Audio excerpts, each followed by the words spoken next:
ya casi un año y meses que venimos dialogando en distintas oportunidades sobre el problema de la pandemia, el confinamiento, la vieja y nueva normalidad, las cuestiones educativas, que es un tema que te apasiona y en el cual intervenís desde tu formación académica. Si tuvieras que caracterizar la etapa en la que ahora encontramos, a diferencia del año pasado, ¿cuáles serían los rasgos que distinguirían, si es que hay alguna distinción, a esta etapa de los meses anteriores en los cuales estuvimos conversando sobre estos temas?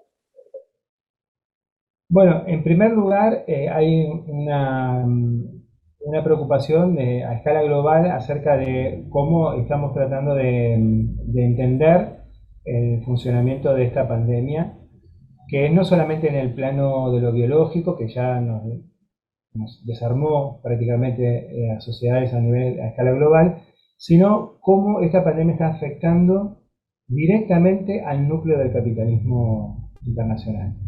Y ahí hay una serie de dispositivos que se han puesto en funcionamiento, como es la revisión a escala global de las situaciones económicas y un rediseño de muchas políticas de Estado que tienen que ver con un reacomodamiento de la gobernamentabilidad, para decirlo en términos más filosóficos de carácter Foucaultiano, es cómo puede llegar el mundo a replantearse el gobierno del mundo. Esto es un tema que todavía no, obviamente no está resuelto, pero que ya se está viendo la necesidad de reconfigurar el sistema mundo desde otra perspectiva. En paralelo, voy a citar a otro gran filósofo italiano, Sardegno él, Antonio Gramsci, que ya en 1937, cuando escribía Los cuadernos de la cárcel, decía que hay un fenómeno que ocurre en el mundo, que es que lo nuevo no termina de nacer y lo viejo no termina de morir. Y en el medio están los monstruos. Y los monstruos que vemos avanzar son los egoísmos de la condición humana, las restricciones a la socialización, a la solidaridad, al compartir los avances tecnológicos en el campo del desarrollo de la vacuna, todos los avances científico-técnicos para poder mejorar las condiciones de vida y la distribución obviamente del capital. O sea que en paralelo están la discusión del sistema mundo y el sostenimiento del mundo anterior. Yo creo que va a pasar un tiempo bastante más largo para que eso decante y se convierta en otra cosa, pero no estoy en condiciones de afirmar lo que se dijo en un primer momento, cuando empezó la pandemia, que generó una especie de expectativa, que yo en ese momento salí al Cruz a escribir sobre ese tema, acerca de que venía la caída del capitalismo. Yo la verdad que no tengo ninguna expectativa, por lo menos en lo próximo, en los 20, 30, 40 años, no tengo ningún optimismo para poder creer que eso sea realidad. Lo que sí que me parece que es un plazo largo, pero que empieza a revisarse en el mundo todas estas cuestiones. Y en cada uno de los estados y a nivel global se piensan las políticas de la modernidad. Eso me parece que es interesante. Una de esas políticas es la educación. Modernidad que por otra parte para algunos autores hace ya tiempo que ingresó en una franca crisis. ¿En eso compartís esa idea de repensar una etapa en la que eh, implica repensar otra vez este sistema mundo por afuera de lo que las definiciones dan cuenta de lo que es la modernidad? Claramente porque, bueno, digamos, los procesos históricos parecen, cuando uno está en el medio de los procesos históricos, parecen eternos. Parece que como uno nace con un proceso histórico y generalmente se muere en ese proceso histórico, salvo que sea partícipe de algún quiebre muy importante, como lo fue, por ejemplo, el 89, el 6 de noviembre del 89, con la caída del muro de Berlín. La caída del muro de Berlín ha sido el 6 de noviembre del 89, pero era un proceso de degradación del comunismo oriental en Europa que termina de caerse cuando simbólicamente se derriba el muro. Pero es un proceso. Hemos asistido a esa etapa del proceso en donde la globalización se expandió y el capitalismo quedó como la única y mejor alternativa. Ganó terreno y sobre eso avanza a través de otros dispositivos. Ahora estamos en la cuarta revolución industrial, la revolución tecnológica y todo el capitalismo tecnológico de las plataformas que en la pandemia hizo lo que quiso con nosotros y nos otra vez esclavizó de otras maneras y creyéndonos que estamos en libertad en nuestras casas, pero estamos encerrados y trabajando a destajo sin ningún tipo de regulaciones. Ujú, Entonces, en ese sentido hay un avance. ujú, Creo sí, insisto, en que los procesos no son eternos, por más largos que sean, y por más que uno no los pueda visualizar, porque está en el medio del mar, en el medio del mar no hay tierra, lo único que hay es una línea que traza el horizonte, no se sabe qué hay ahí, pero se va en una dirección. Y yo creo que la dirección en la que vamos es a tomar la gran definición de la historia de la humanidad que la va a definir en su supervivencia en el planeta. La definición que estamos transitando en este momento es, ¿decidimos vivir en este planeta y nos quedamos o lo reventamos por el aire y sigamos como estábamos hasta antes de la pandemia? ujú. Me quedé con una idea por ahí que mencionabas respecto, porque hacías alguna mención al tiempo, a que el tiempo se hace eterno y demás. Y bueno, sé que sos dusseliano y que por ahí no te son ajenas categorías como que ha tomado Dussel y ha desarrollado, que ha tomado de Benjamin, también, bueno, de Pablo de Tarso, ¿no? Esta idea del tiempo que se constituye en tiempo vacío y que en algún momento hay que provocar una ruptura para en realidad hacer una apertura de ese espacio temporal y pensar una cosa nueva. ¿Algo de eso hay también en tu tradición filosófica? Sí, sí, algo de eso hay y yo lo entiendo como este periodo de transición de un momento a otro. Lo que no tengo certeza y creo que nadie la puede plantear es que ese tiempo tenga una maduración en la que uno pueda verlo a eso.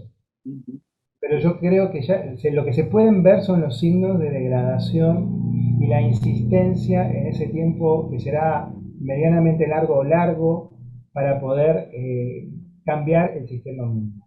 Si no, el sistema mundo nos va a cambiar a nosotros y nos va a hacer desaparecer. Es así de sencillo, no es muy complejo de entenderlo. Nosotros si seguimos polucionando el aire, si seguimos contaminando las aguas, si seguimos consumiendo insumos tecnológicos que no tienen degradación, no va a haber manera de hacer un depósito en ningún otro lugar que no sea en la misma tierra y va a desplazar la cantidad de insumos tecnológicos en desecho. Tecnológicos llamamos celulares, computadoras, autos, toda la tecnología que hay. Hay países enteros, como el caso de Angola, que compra, o sea que le pagan para que sea depósito de basura tecnológica del mundo. Tengo fotos de eso en un estudio que hice en alguna oportunidad para un diputado.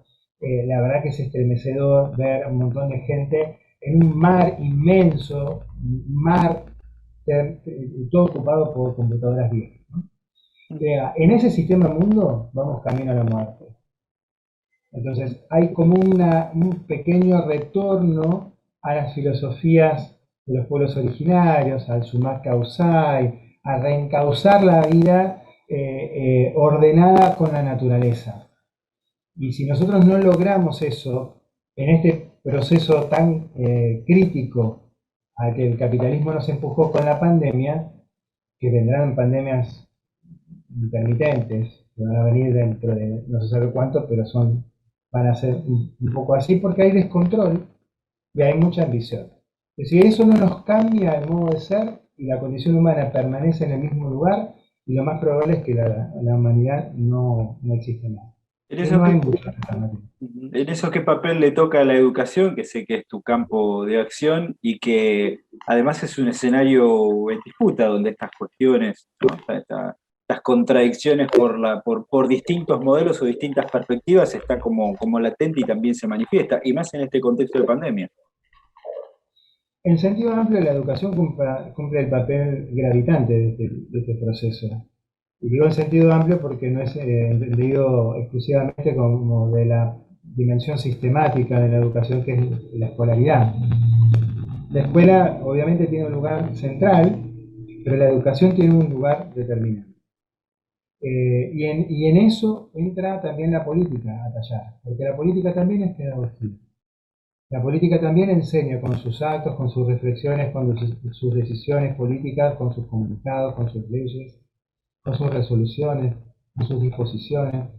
Es decir, en ese sentido, la educación es el vehículo por el cual nosotros podemos transitar hacia una liberación real de la esclavitud de este sistema consumista en el que nos ha metido el capitalismo. Si la educación sigue en el derrotero de la repetición de contenidos y de la acumulación de contenidos, que es una lógica muy de capital, ¿no? Cantidad de años, cantidad de certificados, cantidad de títulos, ¿no? Y no un pensamiento realmente autónomo, crítico, situado, especializado, amplio, integral. En realidad eso lo que hace es sumarle a la lógica del capital la extractividad que tiene a través del sistema educativo. El sistema educativo tiene que de alguna vez por todas pararse sobre sí mismo y poder tener una palabra alternativa al mundo. La educación tiene que criticar al mundo en el que vive, no favorecer que ese mundo siga. Porque el mundo que sigue, el mundo que viene para las generaciones que vienen, es un mundo realmente invivible, o va a ser un mundo realmente invivible. Ya lo Bueno, está haciendo. en ese sentido, están haciendo esfuerzos por coordinar la tarea desde el punto de vista educativo a nivel regional y me animaría a decir que eh, fundamentalmente con los pueblos de América Latina y el Caribe, ¿no? Pensar una perspectiva educativa desde América Latina y el Caribe para plantear precisamente todas estas discusiones que están pendientes. Sí, digamos, desde mi juventud, que uno intenta, juventud más joven, digamos, Ujú. sigo siendo joven. La juventud no es una cuestión etaria, es una cuestión de espíritu. Mantenemos siempre el compromiso, la búsqueda de aunar criterios con quienes luchan por un mundo más justo, por un mundo más humano, por un mundo más fraterno.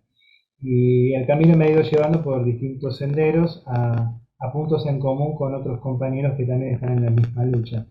En este país, en la ciudad en la que ahora resido, que es Mar del Plata, pero también en otros países del continente. Y eso a mí me da mucho orgullo y también mucha tranquilidad de saber que somos mucha gente la que estamos tratando de pensar y de hacer aportes en el campo de la política, en el campo de la academia y en el campo de la educación popular eh, territorializada, en escuela, en alumnos, en proyectos de alfabetización en territorio, trabajando duramente con el campesinado, con los pueblos originarios, con las juventudes, con los adultos, con las universidades, con los intelectuales, trabajando en conjunto para poder pensar un mundo diferente.